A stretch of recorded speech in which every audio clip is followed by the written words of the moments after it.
Hello students, a very warm welcome to मीजो study session. So जैसा कि आप लोग देख सकते हैं कि आज के सेशन में हम कुछ क्वेश्चंस डिस्कस करेंगे from the chapter biotechnology principles and processes. Chapter complete कर चुके हैं, अब टाइम है कि कुछ क्वेश्चंस की प्रैक्टिस करने का। So let's start. This is question number one. Question number one देखिए, the sticky ends of the fragmented DNA molecules are created by. Hope you remember the session जब हमने रिस्ट्रिक्शन एंडोन्यूक्लियसेस के बारे में बात करी थी। जो एंजाइम होते हैं ये क्या काम करते हैं, या तो ये स्टिकी एंड प्रोड्यूस करेंगे या तो ये ब्लंट एंड प्रोड्यूस करेंगे। स्पेशल टाइप के एंजाइम है जिनको हम कहते हैं एंडोन्यूक्लियसेस। सो इसमें जो करेक्ट ऑप्शन है वो आपका है बी, दैट इज एंडोन्यूक्लियसेस। ए लिखा हुआ है कैल्शियम सॉल्ट। एंजाइम के बारे में बात कर रहे हैं तो यहाँ पे कैल्शियम सॉल्ट तो एक करेक्ट आंसर नहीं होगा। सी दे रखा है unpaired basis. What is the need of unpaired bases over here? So D is a methyl group. So this is because of the enzyme that is the endonucleases. अब ध्यान से देखना, हमारे पास एक डीएनए सीक्वेंस है, ठीक है। एक डीएनए सीक्वेंस जैसा कि हमें पता है, एक रन करेगा from the direction 5' to 3', other will run in the direction that is 3' to 5'। ये सबको पता है, इसमें किसी को कोई डाउट नहीं है, ठीक है। जब हम एंजाइम्स के बारे में बात करें, स्टिकी एंड्स के बारे में स्पेशली, स्टिकी एंड्स क्या होते हैं? These are produced by the restriction endonuclease which make a cut at a one position and another cut at another position in the complementary strand. यहाँ पे एक स्पेसिफिक सीक्वेंस प्रेजेंट होता है, उसको नाम देते हैं हम पैलिंड्रोमिक सीक्वेंस। पैलिंड्रोमिक सीक्वेंस, ठीक है, ये आ गई बात समझ में। सो इसमें जो आपका करेक्ट आंसर आपको मिल गया विच इज एंडोन्यूक्लियसेस। होप आपको स्टिकी एंड एक और चीज, अगर हम ब्लंट एंड के बारे में बात करें, ब्लंट एंड्स होते हैं आपके ऐसे। जब मैं इस पर्टिकुलर डीएनए सीक्वेंस को, one is 3' to 5', other is in 5' to 3', अगर मैं इसको कट करना चाहूँ तो इस तरीके से भी मैं इसको कट कर सकती हूँ। बट अगर हम इसको कट करूँ तो दो अनइक्वल स्ट्रैंड्स मिलेंगे, इसके ओवरहैंगिंग सीक्वेंसेस होंगे। इस वाले स्टैंड का ओवरहैंगिंग सीक्वेंस होगा ये, इस वाले स्टैंड का ओवरहैंगिंग सीक्वेंस होगा ये, जिसके अगेंस्ट कॉम्प्लीमेंट्री बेसिस नहीं होंगे। बहुत इंपॉर्टेंट होते हैं हमारे इस प्रोसेस में, बायोटेक्नोलॉजी में बहुत इंपॉर्टेंट रोल प्ले करते हैं, क्योंकि इसके पास ऑलरेडी एक सीक्वेंस है, तो कॉम्प्लीमेंट्री एक सीक्वेंस ढूंढना इनके लिए ईजी होता है। वेयर एज इस केस में जहाँ पे ब्लंट एंड प्रोड्यूस होते हैं, यहाँ पे कॉम्प्लीमेंटारिटी का कोई फंक्शन नहीं आता, तो यहाँ पे जॉइनिंग में थोड़ी सी प्रॉब्लम आ जाती है। इसीलिए हम अगर बायोटेक्नोलॉजी की बात करें या रिकॉम्बिनेंट डीएनए टेक्नोलॉजी की बात करें, we always prefer sticky ends, ठीक है। सी देखो, ये क्वेश्चन को अटेम्प्ट करने में हार्डली 10 सेकेंड्स लगेंगे, इससे ज़्यादा नहीं लगने वाले।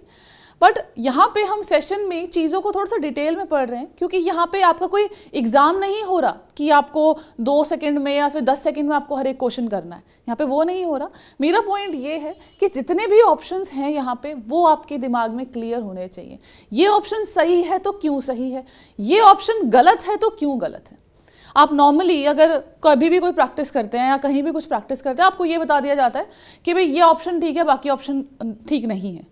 बाकी ऑप्शन ठीक क्यों नहीं है, उस चीज़ का आंसर भी आपके दिमाग में होना चाहिए, और वही एक थॉट प्रोसेस अगर आप लेके चलोगे, आपका नीट ज़रूर क्वालिफाई होगा। क्योंकि देखो, बाकी और 3 ऑप्शन इसमें तो चलो इररिलेवेंट से हैं, बाकी और 3 ऑप्शन में से कई बार क्वेश्चंस पूछे जा सकते हैं, ठीक है। सो आपको हर प्रोस्पेक्टिव से सोचना है, ठीक है। चलिए आगे बढ़ते हैं towards question number 2।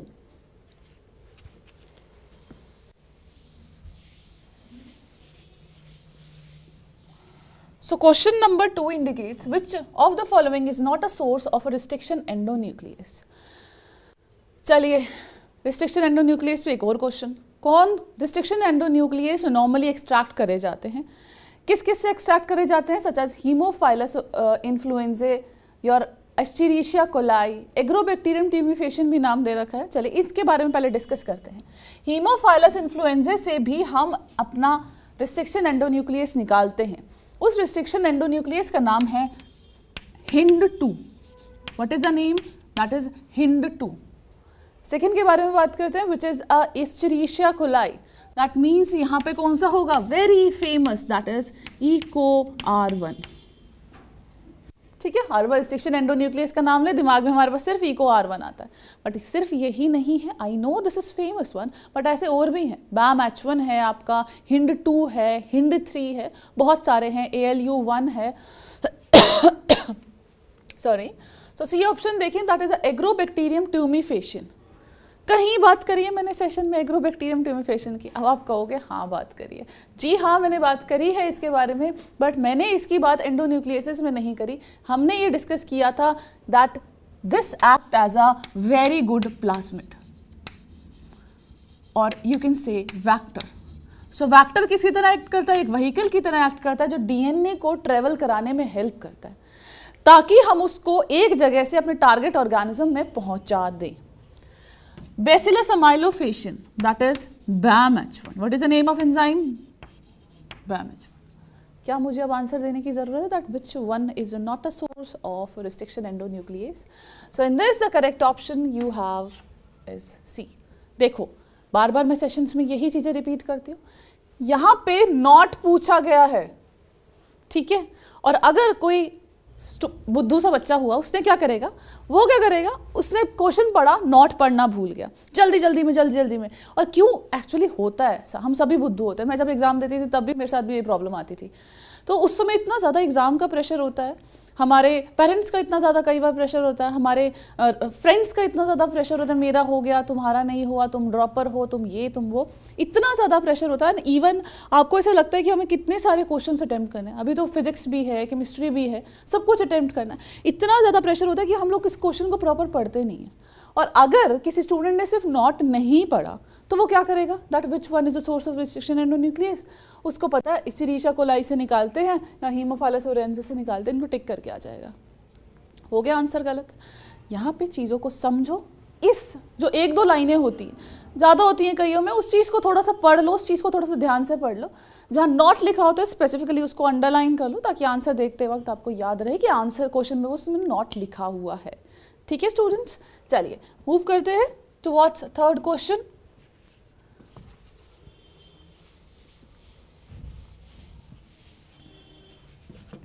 In PCR, short primers are added to single stranded DNA molecule in a test tube. याद है ना PCR के बारे में डिस्कस किया था। What is the full form of PCR? That is a polymerase chain reaction. इसमें हमने क्या किया था, DNA molecule, the single stranded DNA molecules डाले थे हमने टेस्ट ट्यूब के अंदर, जिनको हम नाम देते हैं primers. The appropriate enzymes are included to make a copy of the DNA. Which of the following primer is needed for copying the single stranded DNA sequence? That is a 5' और DNA sequence दे रखा है। अब ध्यान से देखना, यहाँ पे मैं उसी सीक्वेंस को लिखने जा रही हूँ। क्वेश्चन में लिखा है 5' TACGG, then TAGGTC।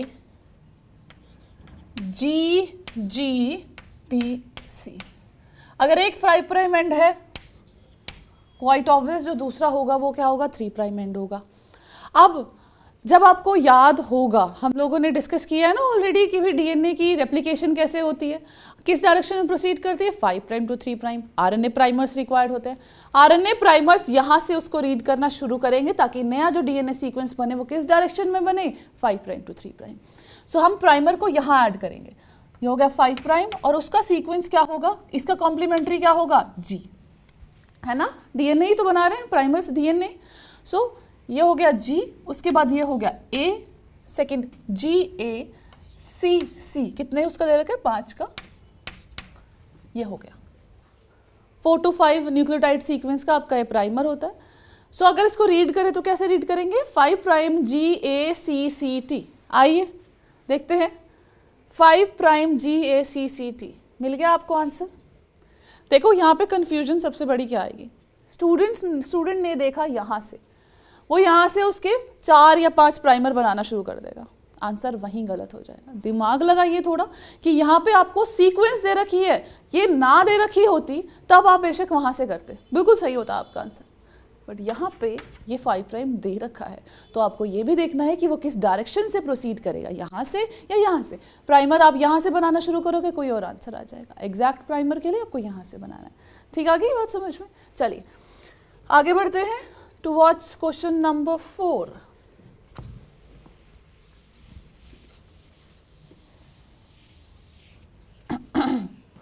Choose the incorrect match. देखो अगेन यहाँ पे आ गया इनकरेक्ट, सो मैं इस इनकरेक्ट को फिर से अंडरलाइन कर देती हूँ, यही आप करोगे क्वेश्चन में।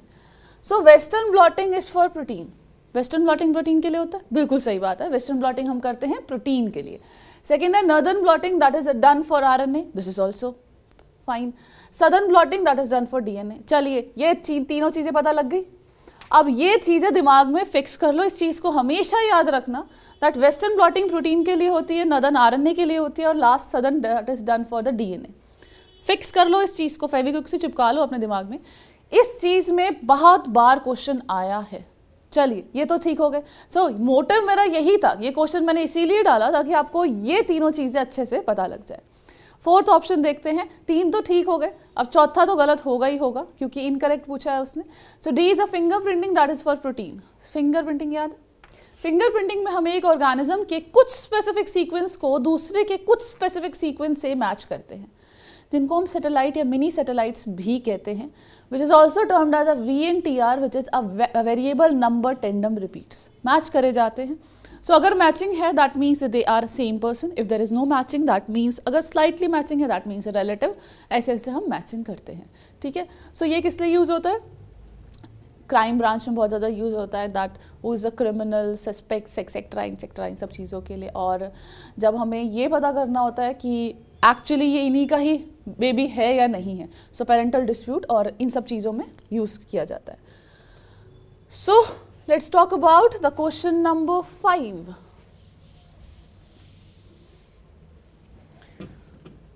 This figure shows the restriction site of EcoR1। देखो EcoR1 एक स्पेसिफिक साइट पे कट करता है, वो स्पेसिफिक सीक्वेंस ये है GAATTC। ये सीक्वेंस आपके दिमाग में फिक्स होना चाहिए, ठीक है।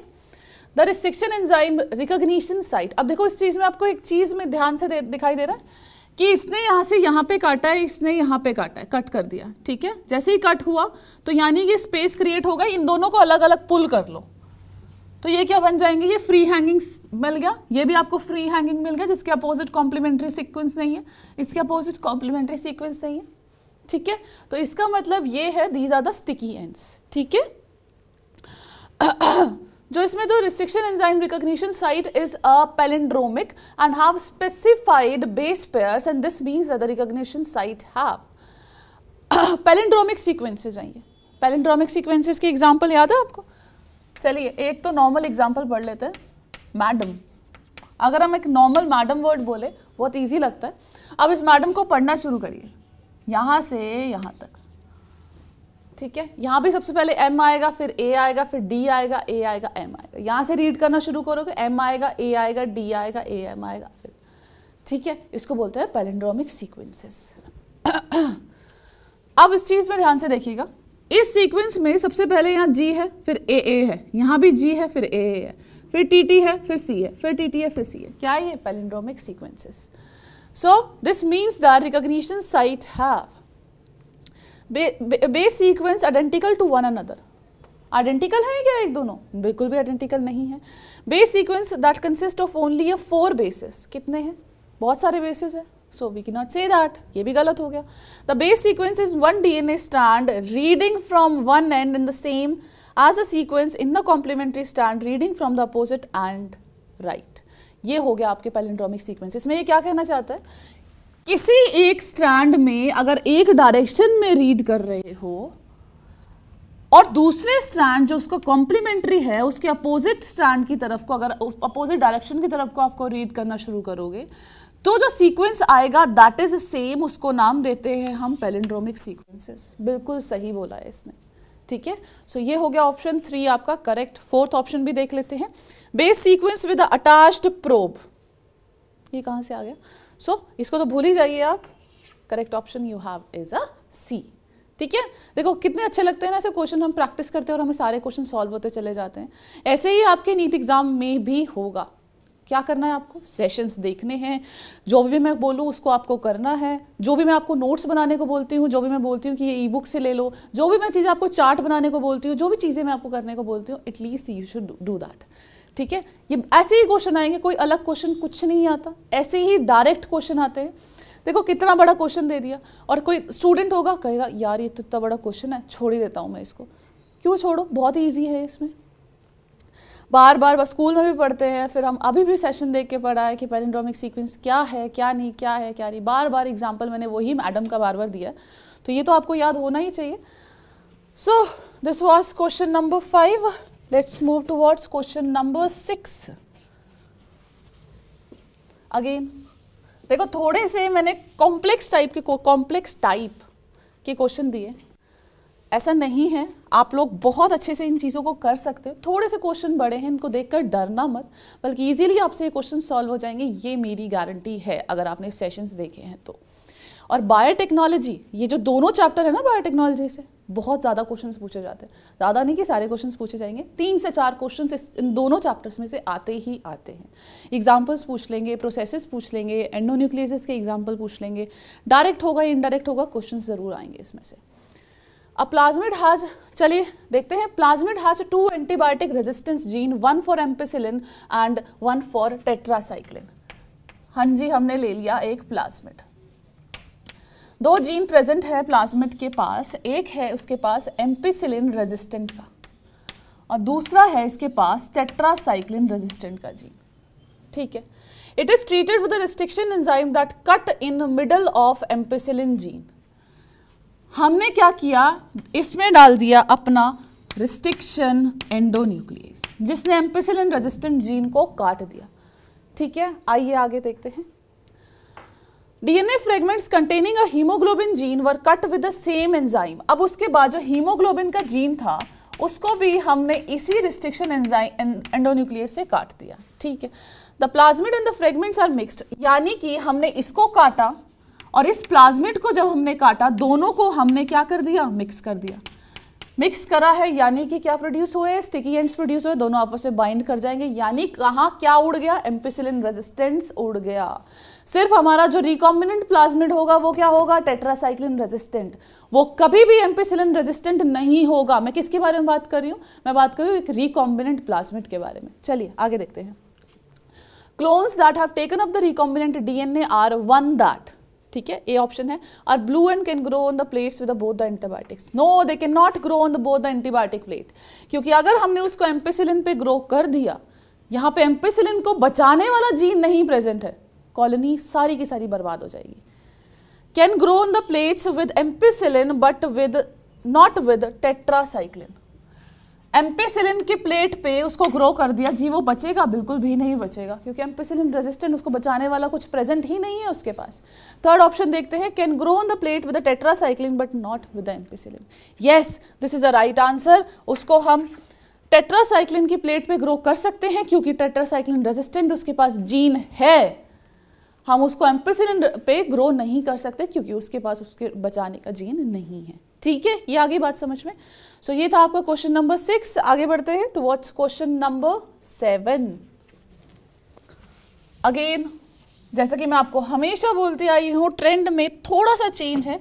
वो चेंज ऐसा है कि ये कॉलम वाइज क्वेश्चन, ये कंपैरेटिव क्वेश्चन, डिफाइन करो, मार्क द फॉलोइंग, ऐसे टाइप के क्वेश्चन बहुत ज़्यादा पूछे जा रहे हैं. सो इसीलिए मैंने प्रेफरेंस करी है, मैंने डाला इसमें कि ऐसे क्वेश्चंस मैं आपके लिए डालूं, क्योंकि इससे क्या होता है 4, 5, 6, 4 डेफिनेशन, 5 डेफिनेशन आपकी क्लियर हो जाती है. ठीक है. टारगेट हमारा ये नहीं है कि हमें इस क्वेश्चन को सॉल्व करना है, टारगेट हमारा ये है कि इस क्वेश्चन से रिलेटेड, इस क्वेश्चन में जितने भी ऑप्शन है, अगर उससे रिलेटेड कोई क्वेश्चन पूछा जाए तो मेरा आंसर क्या होगा. Column 1, a molecule used to carry foreign gene into bacteria. कौन कैरी करता है, दैट इज वेक्टर. सो काम किसका होता है, वेक्टर का. यानी कि ए का जो फर्स्ट ऑप्शन है, जो करेक्ट ऑप्शन है, दैट इज 4th. मिल गया आपको आंसर. देखो मैंने अप्रोच बताई थी ना आपको, जब से पहले फर्स्ट चैप्टर डिस्कस किया था, वहां से मैंने अप्रोच बताई. सो यानी कि जो ए का जो फर्स्ट है, सॉरी ए का जो फर्स्ट है वो आ रहा है आपका ये. ठीक है, ये तो ठीक है. A rapid way to amplify DNA in a laboratory. Amplification करनी है डीएनए को लेबोरेटरी में. बहुत अच्छा मैकेनिज्म है developed by Kary Mullis, that is a polymerase chain reaction which is a PCR.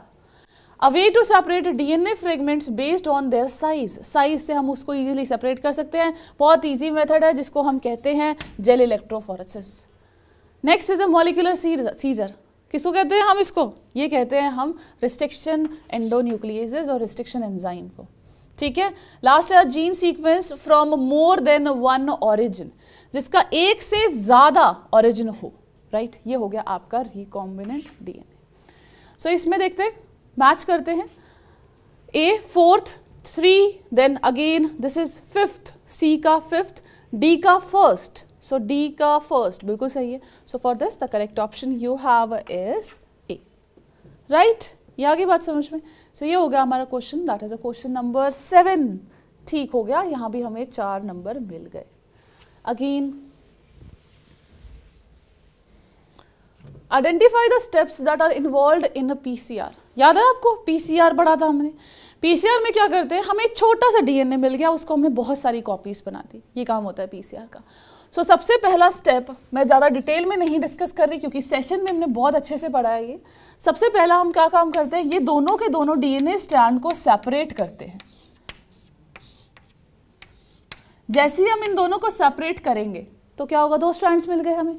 यानी कि प्रोसेस जो हमने फॉलो किया that is a denaturation. Separate करने के बाद हम लेंगे छोटे छोटे प्राइमर्स, जो प्राइमर्स अपने आप को अटैच कर लेंगे, ठीक है। यानी कि प्राइमर ने अटैच किया, यानी कि हमने फेविक्विक यूज करी, यानी कि हमने क्या किया, अनीलिंग। अनीलिंग करने के बाद हमने उसको ऐसा टेम्परेचर दिया और ऐसे सब्सटेंसेस दिए, कुछ फ्री न्यूक्लियोटाइड्स दिए, कुछ फ्री एंजाइम्स दिए, कुछ टाक पॉलीमरेज का हमने यूज़ किया, जिसकी वजह से ये दोबारा डीएनए सिंथेसिस यहाँ से स्टार्ट होता चला गया क्योंकि हमने पॉलीमरेज यूज़ कर लिया। यानी कि अगला स्टेप है आपका एक्सटेंशन। फर्स्ट स्टेप था आपका denaturation, second is annealing and the third is extension. आइए अब क्या मुझे इसमें बताने की ज़रूरत है कि पहला, दूसरा, तीसरा कौन सा स्टेप होगा? ध्यान से देखिएगा। फर्स्ट आ गया आपका एक्सटेंशन, सेकंड आ गया आपका डीनेचुरेशन, अनीलिंग एंड थर्ड आ गया आपका एक्सटेंशन। 1 2 3, ठीक है। ये हो गया आपका करेक्ट स्टेप।